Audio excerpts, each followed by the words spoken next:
So today guys, I'm going to be running you through how to jumpstart your caravan battery. In the event of a lithium battery losing charge, discharging, it's been put in long storage, whatever the event may be, in some instance, the lithium battery requires to be woken up.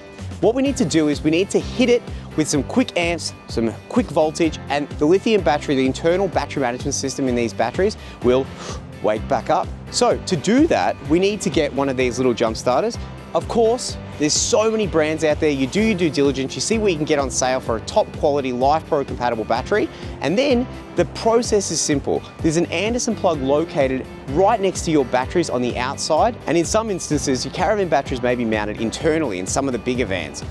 Check outside, there'll be a black Anderson plug located on the MY25 models, ready for this little guy. Now this guy behind me has an external mounted Anderson plug located right next or to underneath the caravan, like so.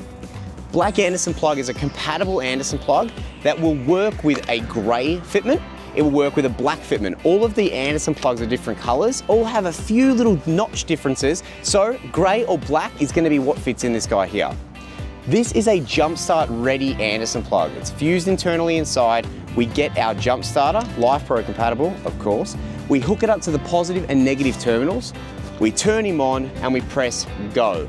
Most often than not, a lot of the jump starters you can find at Super Cheap Auto, Bunnings, Costco even, you'll find that there is a go button on there. You'll hook it up and nothing happens. When you hook it up, there'll be a push button, something that makes the jump starter fire, because the jump starters, they look for power. Right now, the LifePro battery outside has gone to sleep. We need to be able to push power to it. So this jump starter is not going to recognize the battery until you tell it, hey, listen, you're hooked up, go, get firing. So hook it all up, press go, fire him away, and you hear a inside, he'll pop on, the whole van's ready back in action, and ideally, because he's gone flat, we want to be able to pump some charge straight into him. So ideally, hook the car up, plug it into 240, and make sure the sun's shining. This is how to jumpstart your caravan battery on your Crusader Caravan. So guys, thank you so much for watching another Handover series tutorial video. If you want to find more, like and subscribe to our YouTube channel. If you want to find the nearest dealer, you want to find out what caravan show we're at next, head to www.crusadercaravans.com.au. Alternatively, like and subscribe. We'll see you next time, guys. Thank you so much.